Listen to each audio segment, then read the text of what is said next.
la curiosité est naturellement présente chez l'enfant et notamment chez le tout petit enfant. Il regarde autour de lui avec des yeux émerveillés et curieux. Il veut le plus rapidement possible pouvoir bouger, pouvoir marcher pour explorer le monde qui l'entoure. Et il n'a pas besoin à ce stade-là qu'on le motive. Et donc sa curiosité vient de l'intérieur, elle est auto-immune.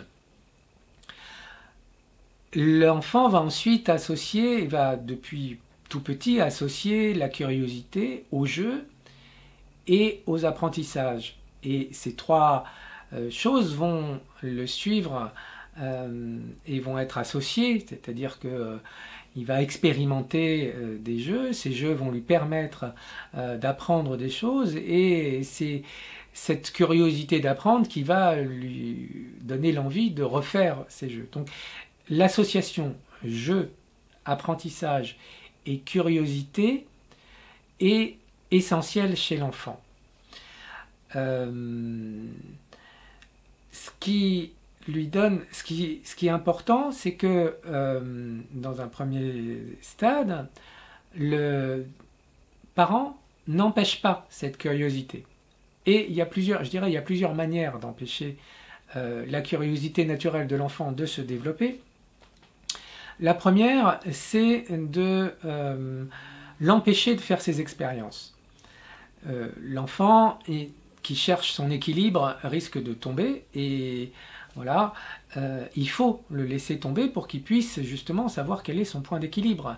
Si on le maintient droit pour qu'il apprenne à marcher, il ne saura jamais marcher. Quand il va grandir, ça va être pareil. Il veut aller dans les arbres pour escalader. Alors oui, le parent, dans ce cas-là, il a peur. Mais je dirais, si l'enfant a envie de le faire, il va le faire. Et moi, je dirais, laissons-les faire. Alors oui, je ne dis pas qu'il faut pas surveiller, mais il faut justement arriver à doser et quand même à laisser l'enfant prendre des risques, un maximum de risques, tout en étant évidemment contrôlé. Le deuxième point, l'enfant, naturellement, sait qu'il ne sait pas. Il découvre et donc il est disponible d'esprit, il est ouvert d'esprit, il veut des réponses, il sait qu'il ne sait pas. Mais il faut, dans cette démarche, surtout pas lui donner trop de réponses toutes faites non plus.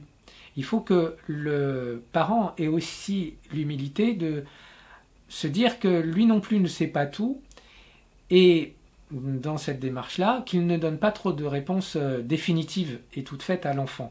Il doit donner des éléments de réponse, mais quand l'enfant pose des questions, il faut l'accompagner dans sa démarche de recherche, mais pas lui donner des réponses toutes faites, sinon on risque de lui bloquer sa curiosité, justement.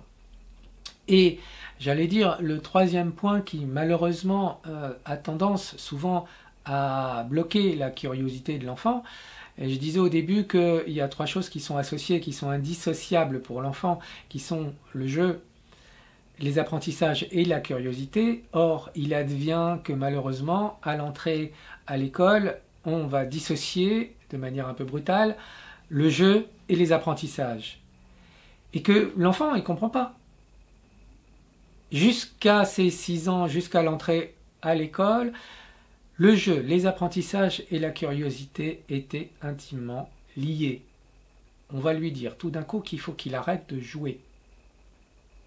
Et donc, malheureusement, il va être en souffrance, comme le dit à juste titre André Stern, et il va se bloquer sur les jeux et sur la curiosité. Donc, je dirais, encourageons le jeu, encourageons l'apprentissage par le jeu, c'est le propos de notre blog, de manière à pouvoir maintenir la curiosité naturelle de l'enfant. Merci de nous avoir suivis, j'espère que cette vidéo vous a plu. N'hésitez pas à vous abonner à notre chaîne YouTube et bien évidemment à venir visiter notre blog apprendreparlejeu.com. Merci et à bientôt.